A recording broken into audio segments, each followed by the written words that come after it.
Aleluia. Paz do Senhor, igreja, amém?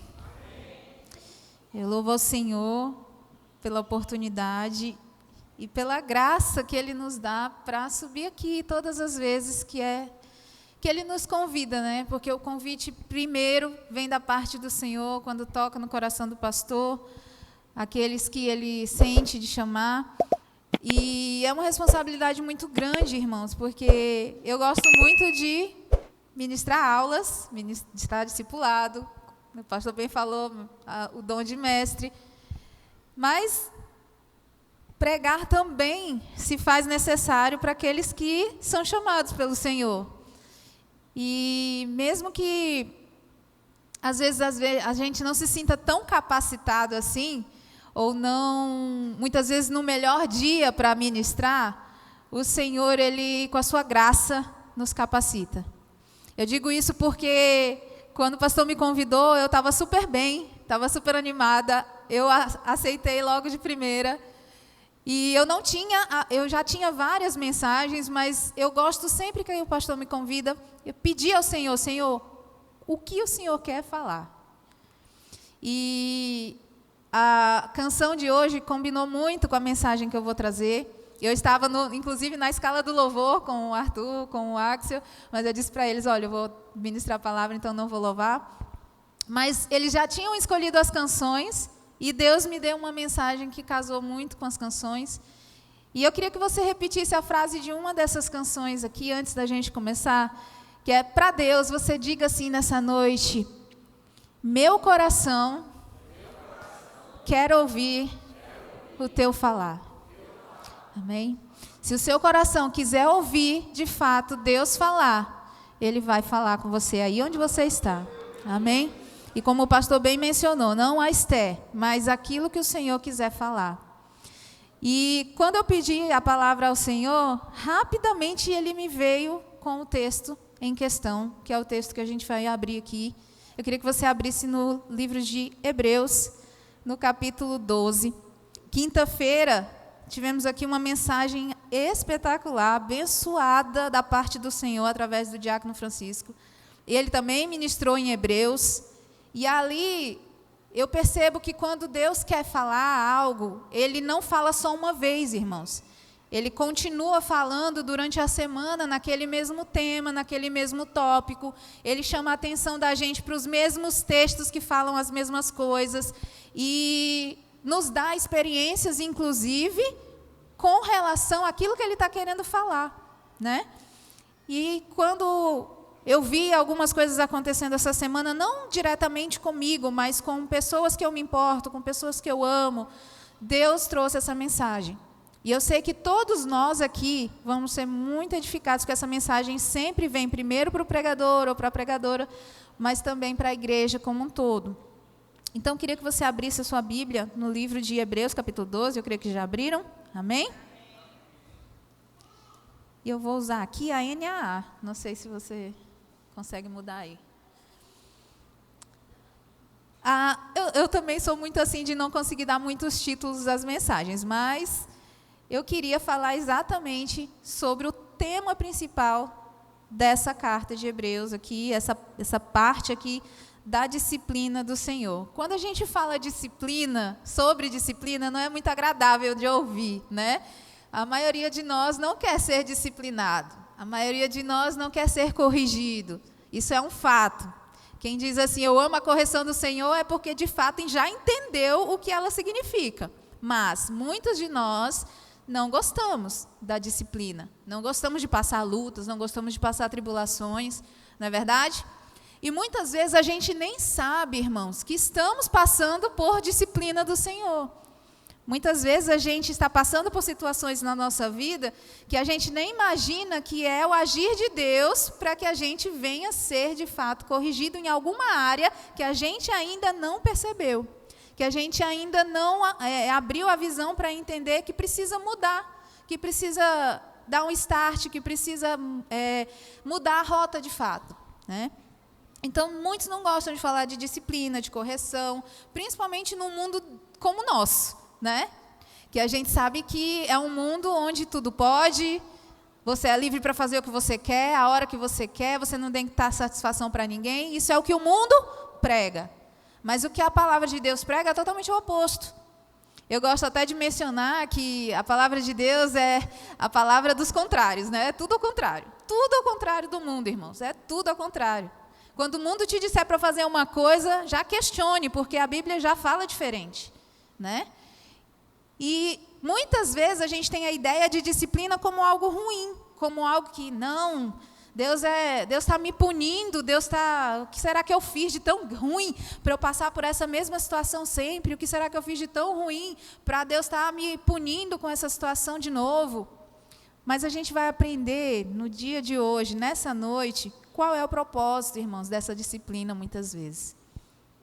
Eu queria ler o texto principal, que é o versículo 12 e o 13, mas a gente vai ficar aqui nesse texto do capítulo 12 inteiro, lendo e relendo e passando aqui alguns tópicos.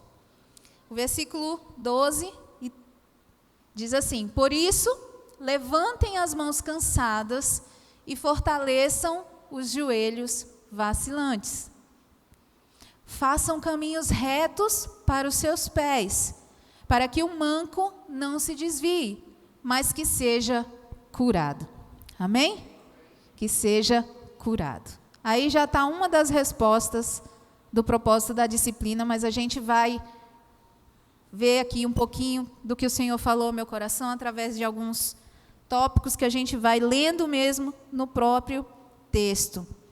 O diácono Francisco aqui deu uma explanação muito perfeita sobre o contexto ali da carta de Hebreus, que a gente não sabe quem de fato escreveu, né? Muitos pensam que foi Paulo, outro apóstolo, outro Barnabé, mas a gente não tem certeza de quem de fato escreveu, mas o fato é que foi escrito para os apóstolos, para os cristãos da época, para as pessoas que estavam passando perseguição e que muitas vezes estavam desfalecendo pelas lutas, estavam fraquejando na fé, deixando muitas vezes de prosseguir no caminho do Senhor e voltando atrás nas práticas antigas por medo, né, da perseguição. E muitas vezes a gente acha que a disciplina também é para as pessoas de fora, né? Mas sempre Deus ele vai corrigir primeiro o seu povo, irmãos. Sempre, né? Eu acho que todas as vezes que eu subo para ministrar, em algum ponto eu pego nessa questão, porque Deus sempre ele vai direto primeiro no seu povo. E esse período que nós estamos vivendo, como eu disse, que é um período de tudo pode, tudo é livre, eu faço o que eu quero e ninguém manda em mim. Esse é um período onde Deus está refinando a sua igreja. É um período onde Deus está mostrando quem de fato quer continuar com Ele até o fim. E muitas vezes a gente não entende que a disciplina faz parte de um processo de santificação nas nossas vidas. A disciplina ela está bem ligada com isso, bem ligada com a santificação, né? Então, um dos primeiros pontos que eu coloquei aqui, que eu anotei, está no versículo 1 mesmo do capítulo 12. Vamos ler.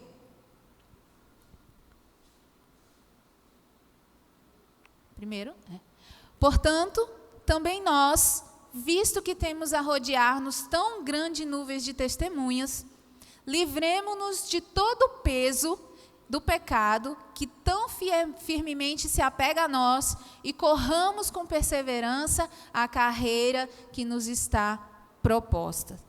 Aqui tem duas questões, né? Ele diz para a gente se livrar do peso do pecado. Irmãos, ele inclusive dá, né, nesse mesmo texto aqui um pouquinho mais na frente, ele vai falar sobre correr com perseverança a alegria que nos está proposta. Se a gente for trazer uma reflexão sobre os atletas, por exemplo, eles não fazem tudo que a gente faz e nem usam tudo que geralmente a gente usa para uma corrida, né? Vamos dizer assim. Por exemplo, um atleta ele pode comer de tudo como a gente come, pão, batata, tomar muita coisa com açúcar, refrigerante e tudo mais. Mas ele escolhe seguir uma dieta para que ele consiga trabalhar o corpo dele a ponto de chegar num objetivo. Da mesma maneira, quando ele corre, ele precisa usar roupas leves, ele não vai usar uma calça jeans para correr, ele não vai usar um casaco para correr, ele vai colocar um shortinho, né, mais leve, uma blusinha mais leve, para que ele pegue velocidade e que ele consiga correr. Da mesma maneira, a nossa vida é assim.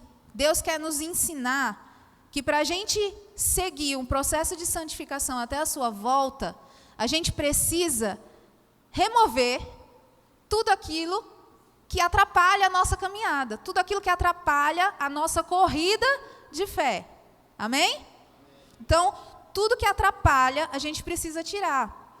E isso a gente vê na palavra de diversas maneiras, confirmando esse mesmo texto, quando ele fala: livremos de todo peso do pecado que tão firmemente se apega a nós.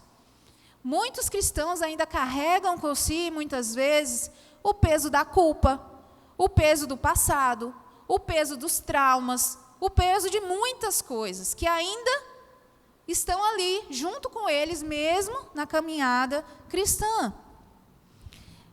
E além disso, eles carregam com eles as práticas mesmo, o pecado em si, que muitas vezes rodeia ali tão de perto e ele não consegue sair, ele não consegue se livrar. Eu queria que a Livinha colocasse 1 Coríntios 9, 24 e 27. 1 Coríntios 9, 24 e 27. Para a gente ver aqui outro texto que fala um pouco sobre isso. O apóstolo Paulo ele vai dizer assim, vocês não sabem que os que correm no estádio, todos, na verdade, correm, mas um só leva o prêmio? Corram de tal maneira que ganhem o prêmio. Todo atleta em tudo se domina, aqueles para alcançar uma coroa corruptível, nós, porém, a incorruptível. O que isso quer dizer? O atleta daqui dessa terra, como eu mencionei agora, ele faz uma dieta, ele tem que cumprir uma dieta ali. Ele não vai comer tudo que ele quer. Ele se disciplina. Aí entra a palavrinha disciplina. A disciplina não é só uma correção, ela é um hábito nas nossas vidas também, né? Então, o atleta aqui, normal, para ele ganhar uma corrida, ele vai se preparar por meses, até por anos, muitas vezes, não se privando de comer aquilo que ele deseja, de comer aquilo que ele, tem vontade. Por quê? Porque ele tem um alvo. Não, para mim ganhar, eu preciso abdicar disso aqui. Se eu comer muito açúcar, eu sei que eu não vou, meu metabolismo não vai ficar lento. Eu não vou conseguir correr como eu preciso correr, né? O presbítero Ednardo passou por uma dieta aí bem rigorosa, né, presbítero? Sabe bem sobre isso. Então, a gente entende que eles abrem mão de muitas coisas que são boas para eles, que são permissivas para eles, mas que eles escolhem para que eles consigam alcançar aquele alvo. Da mesma maneira somos nós, irmãos. Quando nós viemos para o caminho do Senhor, a gente veio cheio de bagagem. A gente pode até dizer assim, não, mas Deus, Ele veio na minha vida e mudou tudo, a partir de hoje eu sou outra pessoa. Claro que é, mas claro que é no Espírito. Agora, a sua carne é um processo ainda para você dominar. É um processo ainda para você santificar. Eu digo por mim que quando eu voltei para os caminhos do Senhor nos meus 20 anos, irmãos, eu tinha práticas que eu só fui conseguir abandonar anos depois, mesmo estando firmada no Senhor. Coisas que eu achava que não ia interferir no meu relacionamento com Deus, mas que o Espírito Santo foi cada dia trabalhando e foi removendo. Teve coisas que foi de uma hora para outra. No momento que eu entreguei a Cristo, teve coisas na minha vida que foi um romper imediato. Mas teve outras que foram ao longo dos anos. E tem outras que ele ainda está trabalhando. Por quê? Porque ele ainda não voltou. Enquanto ele não voltar, a nossa santificação ela é um processo diário, todos os dias mesmo. Amém?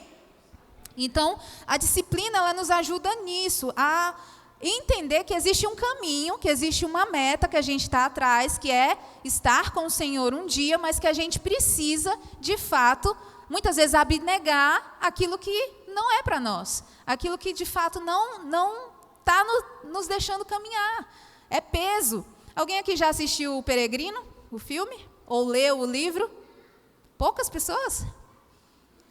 Assistam, procurem esse filme, O Peregrino, ou leiam um livro, uns jovens que gostam de ler. Ele carrega a jornada inteira dele um monte de peso que é desnecessário, até ele chegar na cruz. Quando ele chega na cruz, eu estou contando spoiler do filme todinho, né? Mas, enfim, lendo e assistindo é outra coisa, vocês vão aprender muito mais. Mas ele chega lá, no final, e ele entende que ele carregou muita coisa desnecessária. Chega lá, a cruz tira tudo aquele peso dele, resumindo a história. Então, a gente, para correr essa corrida de fé e entender o processo da disciplina de Deus, a gente precisa abrir mão de muitas coisas. Abrir mão, muitas vezes, de amizades, abrir mão, muitas vezes, de ambientes, abrir mão, muitas vezes, de práticas, como eu falei, de repetição, de ciclos de repetição, de padrões que se repetem na nossa vida, que a gente erra e não sai do canto. Então, a gente tem que começar a perceber no Senhor que essa corrida que nos está proposta é muito superior do que as que são aqui da terra. E os atletas da terra correm pelas coisas da terra. Nós corremos pelas coisas do céu, irmãos. Nós podemos conquistar coisas na terra, mas a nossa corrida é maior, ela é espiritual. Então, a nossa corrida de fé ela é muito mais preciosa, porque ela não vai se corromper, ela não vai acabar. Aqui na terra a gente conquista um carro, conquista uma casa, conquista as coisas que a gente quer, mas tudo isso vai passar. Quando a gente conquista a nossa salvação firme em Deus, até o final, sem negar o Senhor, a gente está conquistando uma coroa incorruptível, é algo que nunca vai passar. Nós vamos estar com o Senhor eternamente, amém?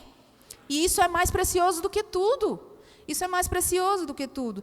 E outra coisa, desse ponto ainda, eu vou aqui explanar um pouco mais. Deus já fez isso, já fez o sacrifício dele, irmãos, valer a pena. Ele já fez toda a parte que precisava. Então, por que às vezes a gente acha que a gente não tem que se esforçar, né? Se o reino de Deus, como diz a própria palavra, é tomado à força, em que sentido? Porque a gente tem que se esforçar. Como eu falei, Deus ele fez toda a parte dele. Ele já nos salvou, ele já nos libertou, ele já nos deu autoridade sobre o inimigo. Por que a gente não usa muitas vezes dessa autoridade e não disciplina a nossa carne e não disciplina as nossas vontades para seguir aquilo que Deus deseja para as nossas vidas? Por que a gente às vezes se acomoda em estar simplesmente recebendo de Deus e na hora de realmente executar algo para Deus a gente não quer? Amém? Eu falei que falar de disciplina não é tão fácil. Vocês vão se sentir incomodados em algum momento. E eu também, irmãos. Porque é assim que acontece. Quando Deus quer mexer, quando Deus quer mudar conosco, Ele incomoda mesmo. Ele faz alguma coisa ali ficar... Ai, não está legal isso aqui, eu preciso mudar, né? E aí a gente vai vendo aqui mais alguns pontos com relação ao propósito dessa disciplina. E aí muita gente pode se perguntar, né? A questão de levar cargas, como eu falei, pode ser traumas do passado, coisas que você precisa resolver. Às vezes até mesmo com a ajuda da medicina, com a ajuda realmente de psicologia, coisas desse tipo. Mas sem esquecer o lado espiritual. Sem esquecer que Deus, se você não estiver firmando o seu espírito em Deus, a sua mente e o seu corpo sozinha não vão conseguir lidar com todas as situações. Porque nós somos, como se diz, pessoas que têm 3 partes, irmãos. Nós somos espírito, nós somos alma e nós somos corpo. Muita gente fala nós somos corpo, alma e espírito, né? Mas antes de tudo a gente é espírito. A gente é espírito antes de tudo. Depois Deus decidiu colocar, de fato, a gente num corpo. Mas antes de tudo, Ele nos criou já o nosso espírito já estava formado. Sabe por que eu digo isso? Lá no Salmo 139, Ele vai falar que ainda no ventre da nossa mãe, quando a gente ainda nem tinha sido ainda feito, estava ainda começando a se formar, Ele já conhecia. O nosso espírito vem primeiro sempre. Então, a ordem que eu particularmente gosto de falar é espírito, alma e corpo. Tá? Então, a gente precisa cuidar das 3 coisas. Não dá para cuidar só de uma. E quando você está firmado no espírito, você anda no espírito. E quando você anda no espírito, a sua carne não vai te subjugar. Você vai subjugar ela. Quando você anda no espírito, a sua mente vai ter dúvidas, mas é você que vai questionar as dúvidas. É você que vai dizer, cala a boca, que o Senhor está me dizendo outra coisa. A minha mente está dizendo algo, mas o Senhor está falando outra coisa. Amém? Amém? Então, por meio do sacrifício de Jesus, nós já fomos livres de muitas coisas, mas a gente insiste muitas vezes em carregar a culpa, os traumas e tudo mais. E, inclusive, a gente insiste em carregar o pecado. E o que é o pecado, irmãos? O pecado é errar o alvo. E qual é o alvo? Cristo. Quando você erra o alvo, que é Cristo, quando você erra o alvo, que é Jesus, você não está, de fato, firmado em Jesus, firmado no Senhor, você vai perder o caminho. Você vai se confundir. Você vai andar errado. Porque você não está olhando para o alvo. E aí a gente entra no segundo ponto. No versículo aqui 2, de Hebreus 12. Olhando firmemente para o autor e consumador da fé, Jesus, o qual, em troca da alegria que estava proposta, suportou a cruz. Então, se eu entendo que a disciplina tem um propósito na minha vida, de me livrar de tudo que atrapalha, de todo o peso, de todo o pecado, eu entendo que para mim conseguir fazer isso, eu não posso errar o alvo, eu tenho que estar olhando para Cristo. Por quê? Porque as lutas aqui na terra vão tentar nos desviar desse olhar. Os nossos sentimentos vão tentar nos desviar desse olhar. Mas o Senhor, é para Ele que a gente tem que olhar. Amém? Não importa, irmãos, muitas vezes o que os outros pensam. A gente tem uma mania muito ruim de ficar pensando o que os outros pensam. Vixe, se eu seguir esse caminho, minha família vai achar ruim, meu marido não vai gostar, fulano não vai me ignorar. A gente começa a pensar 1000 coisas. Não, mas se eu deixar de ir para esse ciclo de amizade aqui, eles vão me taxar de chato. Eles vão me taxar de crente quadrado. Aí eu lembro que o pastor fala, eu prefiro ser quadrado que uma bola que vai rolando mais fácil, né? Quadrado é mais difícil de virar. Então, irmãos, é lógico, né, isso. Se a gente tem essa mania de se importar com o que os outros vão falar, com a vergonha que a gente muitas vezes pode passar, eu digo para vocês que Jesus, ele já deixou o exemplo justamente aqui, ó. Em troca da alegria que estava proposta, suportou a cruz, o próximo versículo. Sem se importar com a vergonha. E agora está sentado à direita do trono de Deus. Alguém passou mais vergonha nessa vida do que Jesus? De ser exposto no madeiro, de ser exposto ali perante as pessoas, afligido, açoitado, de ser rejeitado pelo próprio povo, porque ele foi para aqueles que ele quis, mas os que ele quis não receberam ele, que foi o povo de Israel. Alguém passou mais vergonha do que Jesus, a ponto de seus irmãos, sua família não reconhecer ele como homem de Deus? Então, se ele passou, quem somos nós para não querer passar as mesmas aflições e as mesmas coisas? E ainda temos um porém, nós temos ele conosco para suportar todas essas coisas. Porque nós jamais vamos passar exatamente o que ele passou. Irmãos, o que ele fez foi justamente para que nós não passássemos. Mas se nós passarmos algum momento de aflição, algum momento de perseguição, algum momento de envergonhar, as pessoas fazerem você passar vergonha porque você serve a Cristo, isso é motivo de alegria, como ele diz lá no Sermão do Monte. Bem-aventurado é você. Se alguém falar mal de você, por amor ao Evangelho, bem-aventurado é você. Se alguém, por algum motivo, te fizer mal. Por quê? Porque o seu galardão está nos céus por isso. Amém? Então, nós não vem para nós que nos importar com o que as pessoas falam. A disciplina do Senhor, ela vem para a nossa vida justamente para que nós venhamos entender, olhar para Jesus, como é esse segundo ponto que eu estou falando, e entender que se Ele passou, Ele vai nos ajudar também a enfrentar e a suportar as coisas aqui dessa terra. Aleluia. Amém? Mas muitas vezes isso é um passo de cada vez, tá, gente? Às vezes a gente não vai conseguir transpor aquela situação, muitas vezes, que está na nossa frente. É como uma pedra grande que está na nossa frente, um monte que está na nossa frente. Às vezes a gente fica só tentando com o martelinho ali quebrar para poder atravessar. Mas se a gente pensar, levantar a mão para o céu, pedir, Deus me ajuda, e Ele pegar você, Ele vai fazer você passar por cima.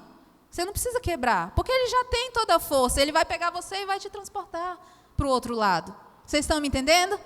Então é o Senhor que nos ajuda nessas fraquezas. É o Senhor, olhando para o Senhor, sem se importar com a vergonha, é que nós vamos aprender o propósito, muitas vezes, da disciplina. Pedro foi assim, né? Ele andou um pouquinho sobre as águas, aí em algum momento ele deixou de olhar para Jesus e começou a afundar. Faltou um pouquinho de fé. Irmãos, na caminhada vai faltar fé muitas vezes. A gente vai, muitas vezes, balançar, ter dúvidas. Mas a dúvida nunca vem de Deus. Ela nunca vem de Deus. Porque Deus, ele só fala e traz paz. A voz de Deus, sempre quando ela fala, só traz paz. O que acontece é que as pessoas procuram, muitas vezes, ouvir a voz de conselhos do mundo. Procuram frases para se inspirar, procuram Instagram de relacionamento pessoal para saber do que tem que fazer, mas no último caso, procura a palavra de Deus e procura entender o que de fato tem que fazer para viver uma vida feliz. Nós somos criaturas de Deus antes de ser filhos de Deus. Deus criou os seres humanos, mas o mais lindo que Ele fez foi deixar um manual, irmãos. E a gente não observa esse manual. Quem aqui compra TV, compra, sei lá, qualquer aparelho eletrodoméstico e vai ler o manual direitinho, do começo ao fim? Raridade. Eu perdi quase uma máquina de lavar porque eu não li o manual. Entendeu? Então, a gente também faz isso com a palavra de Deus. A gente esquece de ler, de buscar aqui o resultado que precisa. E é por isso que a gente perde o alvo, porque a gente não está olhando diretamente para o Senhor. Amém? Continuando. Um outro ponto aqui desse texto, do Hebreus capítulo 12. A disciplina de Deus, irmãos, ela sempre vai ser para o nosso bem. Tem até esse títulozinho aqui na minha Bíblia. Versículo 4. Na luta contra o pecado, vocês ainda não resistiram até o sangue. Esse versículo tem um significado na minha vida extremamente poderoso. Porque foi esse versículo que me fez mudar. Foi esse versículo que me fez, de fato, ir até o fim tentando contra a minha carne. Porque até então, a gente, muitas vezes, no meio do processo de Deus, no meio da disciplina de Deus, a gente se cansa, irmãos. Às vezes a gente cai nos mesmos erros, a gente cai nas mesmas besteiras, a gente cai nas mesmas coisas. Principalmente quando a gente é escravo do mundo, escravo do pecado, como eu disse, mesmo depois de você ter sido salvo, ainda existe resquício na sua carne de práticas que você precisa abandonar. E aí, é nessas horas que a gente tem que lembrar disso aqui. Na luta contra o pecado, nós ainda não resistimos até o sangue. E nós nunca vamos fazer isso. Sabe por quê? Porque quem fez foi Jesus. Jesus resistiu na luta contra o pecado até o sangue. Ele realmente sangrou ali na cruz até o fim, resistindo contra o pecado. Ele não pecou. Agora, nós vamos pecar. Mas quando a gente olha para a cruz, quando a gente olha para o Senhor, e a gente vê que a gente não passa nem um pouquinho do que Ele passou, a gente se vê o quanto a gente é fraco, muitas vezes, diante das situações. Né? E lá em Provérbios também fala sobre isso, que se você se mostrar fraco no dia da angústia, é porque tua força é pequena. Você precisa treinar essa força. E a gente só é treinado nessa força quando a disciplina do Senhor causa efeito nas nossas vidas. Amém? Então, nós não resistimos ainda até o sangue. Irmãos, o nosso sofrimento não se compara ao de Jesus. Não se compara. Até mesmo os nossos irmãos perseguidos, não se compara ao que Jesus passou. Eu creio que eles são os que chegam mais próximo do sacrifício de Jesus. É eles que chegam mais próximo de sentir o que Jesus sentiu. Porque eles, de fato, entregam a vida morrendo por amor ao Evangelho, sem negar o Evangelho. Mas eles têm uma recompensa, irmãos. Eles fazem aquilo sabendo que o espírito deles vai estar direto com o Pai quando eles morrerem. Então, eles têm uma recompensa. Nós temos uma recompensa. Agora, deixa eu dizer para vocês o sofrimento que Jesus passou. A gente fala muito da morte de Jesus na cruz. A gente fala muito da morte física de Jesus. Mas Jesus não morreu só fisicamente, irmãos. Ele morreu espiritualmente também, porque ele foi ao inferno. Por algum período de tempo, o Pai não conseguiu estar ali com Jesus. Ele sentiu o vazio completo da separação de Deus no seu espírito. Por isso ele disse: Pai, por que me abandonaste? Porque naquele momento ele estava levando sobre ele o pecado do mundo inteiro. Para que eu e você passássemos luta sim aqui no mundo, mas que o nosso espírito fosse salvo pela fé e pelo evangelho. Amém? Vocês estão me entendendo? Mas Jesus, ele morreu tanto fisicamente, quanto ele foi ao inferno. O espírito dele foi ao inferno. Não porque ele merecia, porque ele não tinha um pecado sequer, mas por mim e por você. E ele foi até lá, ele enfrentou a ausência total de Deus, porque o inferno é isso, irmãos. É a ausência total da presença de Deus. O inferno é o lago de fogo e enxofre, obviamente, como Jesus falou. A gente sabe que ele falou sobre isso. Mas, acima de tudo, ele é a ausência total de Deus. Aqui, a gente tem a presença de Deus até mesmo quando a gente não é cristão. A graça de Deus, que é para todos, a graça comum, vamos dizer assim, não a graça salvadora no sentido real, mas a graça comum, as pessoas ainda sentem a presença de Deus nesse mundo. Mas nesse momento que Jesus se sacrificou, ele passou algum período de tempo sem sentir essa graça de Deus, sem sentir a presença do Pai, por mim e por você. Então a gente não chegou lá, a gente nunca vai chegar lá a ponto de resistir ao sangue, a ponto de sentir a dor e o vazio tão completo, por mais dor que seja, por mais vazio que seja, por mais depressão que seja, por qualquer coisa, a gente nunca vai chegar no nível de Jesus. Amém? Então, quando você estiver passando por momentos assim, que você achar que não tem solução, que está vazio, que não sabe o que fazer, lembra de Jesus. Porque Jesus passou muito mais, muito mais. E nós nunca vamos chegar nesse nível. Mas a gente tem que ir ao limite que a gente pode. Resistindo contra o pecado, resistindo contra o peso do passado, resistindo contra tudo que nos impede de alcançar o alvo. Então, quando eu precisei ser liberta, irmãos, foi um período de 6 meses, mais ou menos. Eu errando e voltava e não voltava. Eu já tinha vergonha, porque eu me reconciliava e depois as pessoas me viam de novo fazendo errado. E eu ficava naquela, não, eu não sou digna, eu não mereço estar ali no meio de um monte de gente santa, eu não consigo mais, não tem mais jeito para mim. Até o dia que Deus falou: hoje vai ser o dia que eu vou te libertar. E ele falou com essas palavras para mim: hoje vai ser o dia que eu vou te libertar de uma vez por todas, porque eu já tinha chegado no meu limite de tentativa. Eu não esperei Deus fazer só por fazer, eu fui atrás de querer que ele fizesse. Vocês estão entendendo a diferença? Eu lutei contra o pecado até quase o sangue, quase. Não foi aí como Jesus. Mas foi exatamente quando eu cheguei no fundo do poço, na última gota de tentativa que eu podia, sozinha, Deus falou assim: hoje eu vou mudar. E ele mudou completamente. Eu estou aqui há quase 20 anos já na presença do Senhor. Amém? Você pode aplaudir ao Senhor por isso? Glórias a Deus. Aleluias. Então, irmãos, a disciplina do Senhor pode parecer muitas vezes ruim, quando a gente está ali sempre sofrendo aquela mesma questão, mas o versículo 5 vai dizer também, uma coisa muito importante. E vocês se esqueceram da exortação que lhe é dirigida como filhos. Deixa eu ver aqui, é esse mesmo? Espera aí, só um minutinho. É isso mesmo. Filho meu, não despreze a correção que vem do Senhor, nem desanime quando você é repreendido por Ele. Um ponto crucial para nós entendermos e realmente rompermos no Senhor em determinadas situações da nossa vida é não desprezar a correção. A gente tem mania de fugir da situação. A gente quer dar a solução rápida, né? A gente quer não quero discutir, não quero falar sobre isso, não quero, não, pode deixar para lá, eu vou tentar esquecer, que é melhor. E não esquece, irmãos, enquanto você não bater de frente e resolver. Isso pode ser com o irmão, isso pode ser com o marido, com a mulher, isso pode ser num problema com o chefe, com o funcionário. Se você não sentar, não conversar, não resolver a situação olhando olho no olho, muitas vezes, você não vai para frente. Você não ultrapassa aquela barreira. E muitas vezes, dentro da igreja, eu estou falando de modo geral, acontece isso entre irmãos.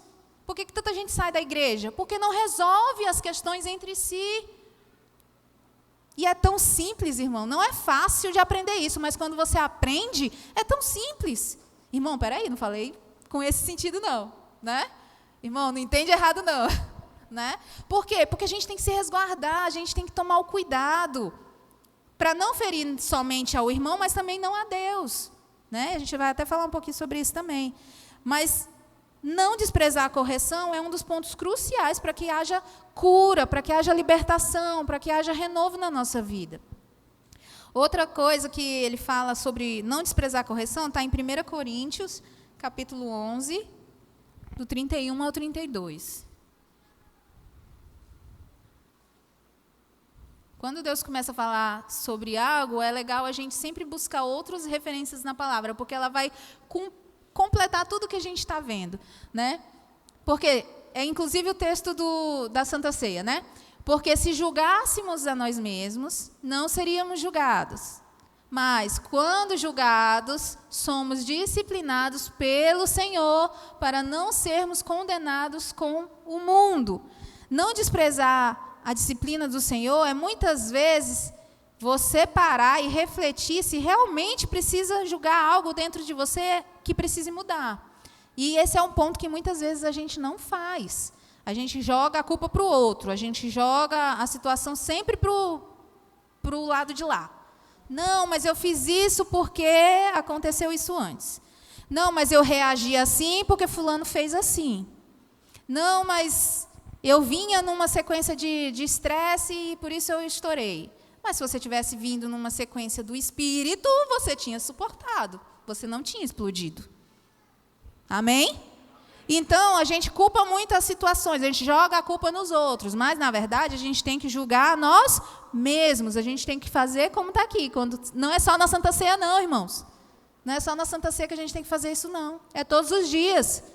É avaliar a nossa vida e ver onde é que a gente está errando. Porque, no final, a gente vai prestar contas individualmente com Deus, não é com o que o irmão fez. Eu não posso ficar, eu sou a vítima, aquele irmão fez isso comigo, por isso que eu desanimei. Poxa, gente, desse jeito você nunca vai alcançar a maturidade espiritual que o Senhor tem para você. Então, a gente precisa amadurecer também nesse sentido através da disciplina. Amém, irmãos? Outro ponto que eu coloquei rapidinho aqui, está lá no versículo que a gente leu no comecinho. Mas eu vou no 7 aqui, de Hebreus, 12, 7. Deixa eu achar aqui. Versículo 7. Diz assim: é para a disciplina que vocês perseveram. Deus os trata como filhos. E qual é o filho a quem o pai não corrige? E aí ele vai falar um pouco mais sobre isso, e ele vai dizer o seguinte, que um pai, ele corrige aquele que ama, não é verdade? Os pais sempre têm a melhor intenção com os filhos. Quando eles aconselham, quando eles falam alguma coisa, é com a intenção de trazer, de fato, uma orientação para aquele filho. Deus, da mesma maneira. E muitas vezes a gente confunde a disciplina de Deus com o querer de Deus. Um pai, quando ele disciplina um filho, muitas vezes dói mais nele do que no próprio filho. Não é verdade? Quem é pai e mãe aqui? Às vezes você toma uma decisão mais forte, pois é. E às vezes você, lá no fundo... me excedi um pouquinho. Mas, fez errado, tem que ser disciplinado muitas vezes. Né? Para quê? Para que lá na frente, aquele filho não repita o mesmo erro. Para que lá na frente a gente não veja a situação se repetir. Isso dói mais na gente, irmãos, muitas vezes, como pai e como mães. Né? Porque a gente não quer ver o nosso filho quebrando a cara, a gente não quer ver o nosso filho caindo nos mesmos erros. E muitas vezes a gente quer interferir. Né? Mas a disciplina do Senhor, ela vem com um propósito. Ela vem com o propósito de gerar perseverança. Como eu falei para vocês, a disciplina é um hábito, se torna um hábito a partir do momento que você faz aquilo sempre. É que nem ler a Bíblia, é que nem orar. Se você não faz isso todos os dias, aquilo não é uma disciplina na sua vida. E se não é uma disciplina na nossa vida, a gente tende a errar o alvo, porque a gente vai se afastando desse foco, de olhar para Jesus todo dia. Então a gente precisa buscar, mesmo sem sentir vontade, a gente precisa orar, mesmo sem sentir com que orar ou para que orar, a gente precisa estar se alimentando da palavra do Senhor. A Bíblia diz que a fé vem pelo ouvir. E ouvir a palavra de Deus. E a gente só age com fé, a gente só aceita a disciplina com fé, se a gente estiver cheio da palavra de Deus. Amém? Outro ponto aqui que ele fala é de fazer caminhos retos para que seus pés sejam curados. Está aí no versículo 12. Ele vai falar o seguinte. Versículo 12 e 13, né? Levantem as mãos cansadas, que foi o que a gente abriu lendo, e fortaleçam os joelhos vacilantes. Façam caminhos retos para os seus pés, para que o manco não se desvie, mas seja curado. Em outras palavras, ele está repetindo algo que ele já falou lá no começo. Olha só, ele não falou para a gente se livrar lá no versículo 1, ele não falou para livrar do peso do pecado, de tudo que nos afastava de Deus. Aqui ele está falando de novo. Por isso, levantem as mãos cansadas, fortaleçam os joelhos vacilantes, ou seja, criem de novo a disciplina de estar na minha presença, para fazer do caminho de você reto, para que os seus pés, né, aplane aí o seu caminho, e para que os seus pés não se desviem, não seja manco, mas seja curado. Quem limpa o caminho, irmãos, muitas vezes somos nós que precisamos limpar. A gente gosta muito de lembrar de Lázaro, né? Que Jesus falou, tira a pedra, remove a pedra. Ele poderia ter só falado, sai daí, pedra, e Lázaro vem, né? Mas ele mandou as pessoas fazerem, retirar a pedra. É essa pedra, esses atrapalhos, essas coisas que precisam ser tiradas por nós mesmos. Não é o Senhor vir divinamente aqui, e tirar tudo. Não, porque Ele já fez na cruz, irmãos, entendem isso? Ele já fez na cruz, nós precisamos valorizar o que Ele fez. E se nós não valorizarmos, nos esforçando a manter a nossa santidade, a nossa salvação, vai ser vã. Vai ser vão tudo o que Jesus fez. É por isso que Ele nos disciplina, é por isso que Ele nos mostra que em meio a tudo aquilo que a gente passa, Ele permite, por quê? Para que a gente venha valorizar a nossa salvação. Não foi fácil, a nossa salvação foi ganhada com preço de sangue. Nós fomos comprados pelo sangue de Jesus. Para que coisa mais preciosa do que isso?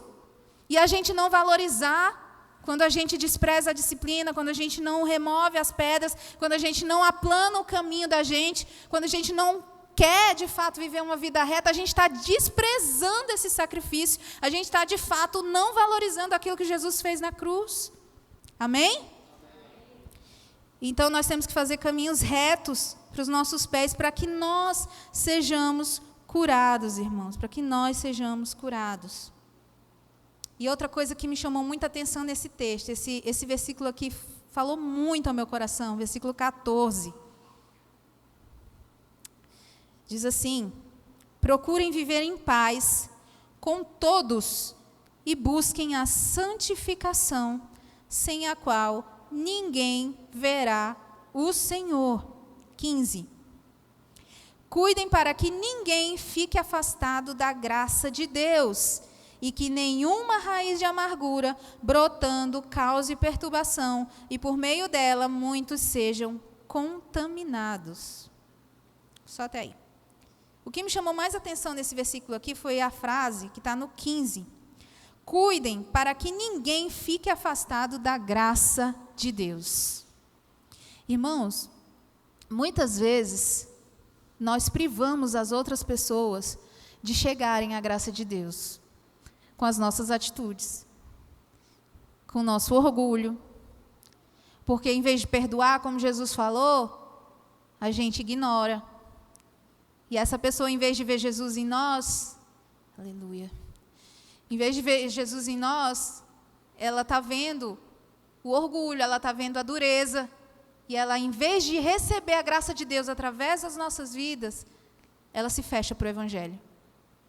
Quando muitas vezes uma pessoa sai da igreja ferida porque ela viu um líder, e eu estou falando de novo de modo geral, quando ela viu um líder fazer o que não devia, quando ela admirava alguém e viu que aquela pessoa fez algo errado, e ela colocou o olho dela na pessoa e não em Deus, e ela se frustrou e ela se afastou dos caminhos do Senhor, aquela pessoa que fez isso, que infelizmente deu esse mau testemunho, ela privou aquela pessoa de receber a graça de Deus.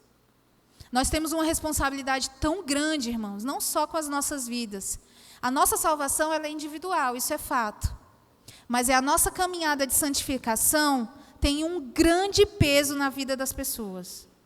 O nosso testemunho, como diz lá no comecinho do texto, né? Nós também, visto que temos rodeado de tão grande de nuvem de testemunhas, livremos-nos de todo o peso do pecado que nos persegue aí, que está junto.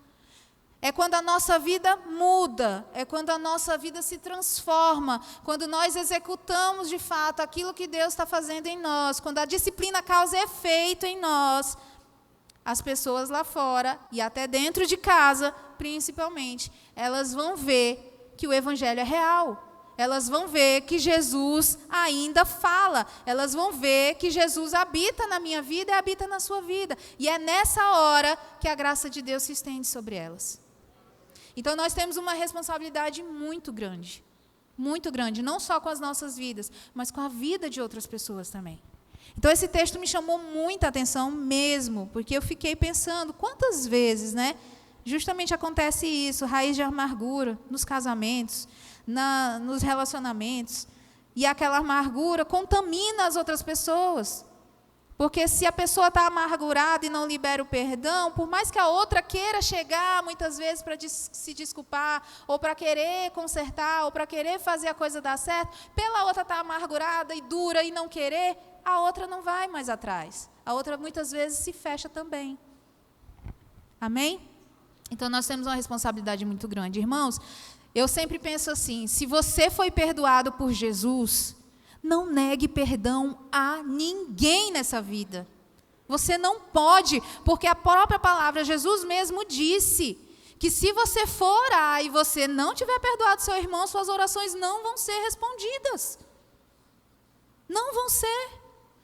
E quem somos nós para não perdoar o próximo, não perdoar o irmão? Jesus já nos perdoou. E aí entra um outro ponto também. Muitas vezes a gente continua levando as cargas, os pesos do pecado, as coisas desse mundo, porque a gente também não se perdoa. Comigo foi assim por muito tempo. Eu não me perdoava pelas práticas que eu tinha.